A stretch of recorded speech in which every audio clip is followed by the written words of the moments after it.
Bismillahirrahmanirrahim. Assalamualaikum warahmatullahi taala wabarakatuh dan selamat sejahtera. Tajuk inovasi diberi metaforsis, iaitu analisis forensik matematik percubaan SPM. Nama saya Azmi bin Ahmad daripada Sekolah Menengah Agama Repah Tampin Negeri Sembilan, bidang matematik, dan kali ini akan menyertai bagi kategori individu. Tema fokus kepada matematik SPM. Baik, metaforsis ini adalah singkatan bagi Mathematics Forensic Analysis.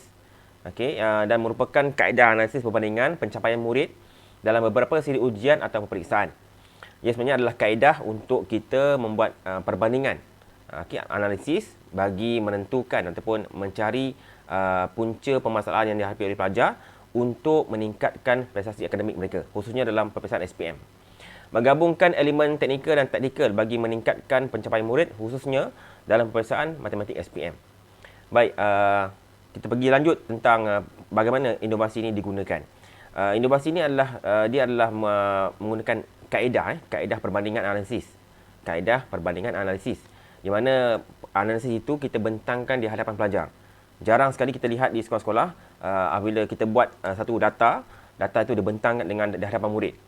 Selalunya kita bentangkan di hadapan guru-guru ataupun di dalam mesyuarat, postmortem, mesyuarat guru sebagainya.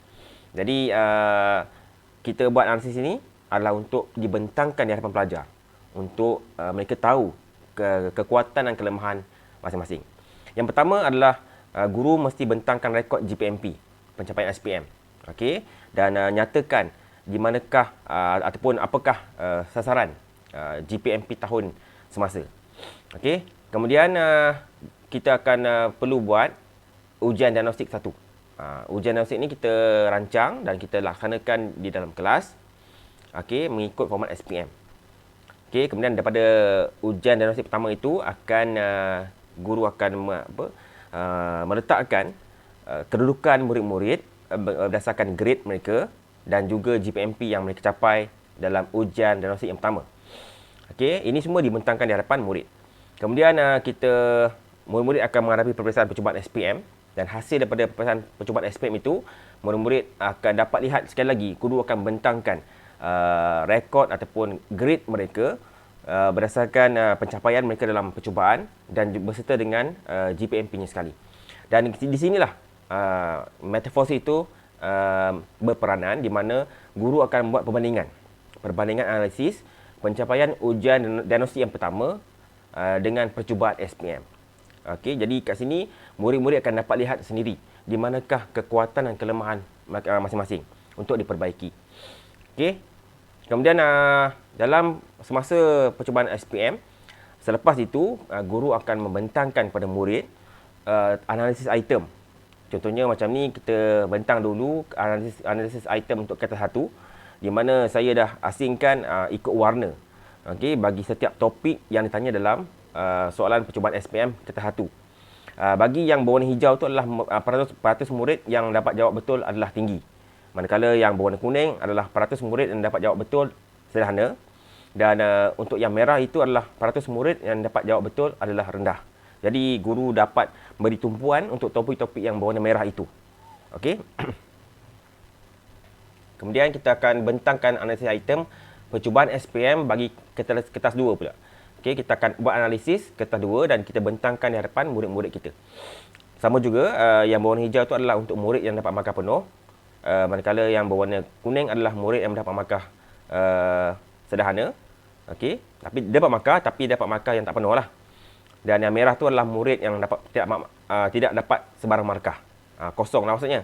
Jadi kat sini kita akan tengok kekuatan murid yang berwarna hijau dan juga yang kuning yang boleh dibaiki, dan yang merah itu adalah untuk diberikan tumpuan khusus bagi situasi yang seterusnya ataupun ujian yang seterusnya. Baik, seterusnya guru dalam kaedah metaforsis ini juga, guru perlu membuat simulasi sasaran untuk mencapai GPMP. Jadi bagaimana kebijakan guru untuk meletakkan murid-murid berdasarkan kekuatan yang sedia ada untuk melihat bagaimana boleh mengatasi GPMP sasaran. Contohnya macam sekolah saya menetapkan sasaran untuk tahun itu adalah 3.30. Jadi kita buat satu simulasi di mana jika ini berlaku, contohnya murid-murid bukan saja dapat mengatasi GPMP sasaran yang ditetapkan oleh pihak sekolah, bahkan dapat lebih baik lagi iaitu 2.97. Ini simulasi yang kita buat berdasarkan kekuatan yang kita yakin ada pada murid-murid kita. Jadi bila murid-murid kita nampak dan mereka tahu apakah misi yang harus mereka lakukan untuk mencapai GPMP sasaran. Okey, seterusnya adalah kita teruskan dengan buat ujian diagnostik yang kedua mengikut format SPM. Seterusnya, sekali lagi, kita bandingkan analisis percubaan SPM dan juga ujian diagnostik yang kedua beserta dengan GPMP. Kita lihat ada tak perubahan dari segi kedudukan grade. Kemudian kita buat lagi ujian diagnostik yang ketiga mengikut format SPM. Ini adalah ujian diagnostik yang sebelum kita laksanakan ataupun murid-murid sebelum menghadapi SPM sebenar. Kita buat ujian diagnostik lah. Okey. Dan kita sekali lagi kita bandingkan ujian diagnostik yang kedua dan ujian diagnostik yang ketiga.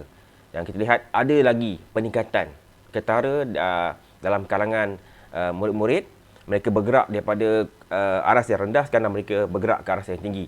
Inilah pentingnya bagaimana kita membentangkan analisis ini kepada murid-murid agar mereka faham apa yang harus mereka lakukan. Okey. Dan inovasi ini telah pun disebarluaskan bersama guru-guru matematik daerah Tampin pada bulan Oktober yang lalu. Juga telah disebarluaskan bersama PRC secara PRC bersama guru-guru SMK Bukit Rokan Gemencian Negeri Sembilan. Okey. Dan inovasi ini juga boleh digunakan untuk subjek-subjek yang lain sebab ini adalah sekadar perbandingan, analisis perbandingan. Okey, dan dibentangkan di hadapan murid. Itu yang istimewanya. Kerana selama ni kita bentang di hadapan pengetua, pentadbir, kita harus buat sesuatu yang kita harus bentangkan di hadapan murid-murid kita sendiri.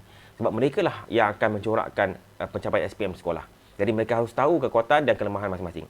Jadi dari segi kemanjarian murid, kita lihat sini pada tahun 2019 berlaku peningkatan daripada percubaan dapat 4.12 dan SPM mendapat 3.88. Begitu juga dengan tahun 2020 berlaku peningkatan juga lonjakan sahaja daripada GPMP percubaan 4.94 berbanding SPM GPMP-nya adalah 1.52. Ini adalah kesan daripada penggunaan ataupun pelaksanaan kaedah metaforsis ini. Okey, dan kita lihat juga antara 2019 dengan 2020 berlaku peningkatan bilangan yang mendapat A. Okey. Jadi itu saja pembentangan daripada saya yang membawakan tajuk inovasi metaforsis.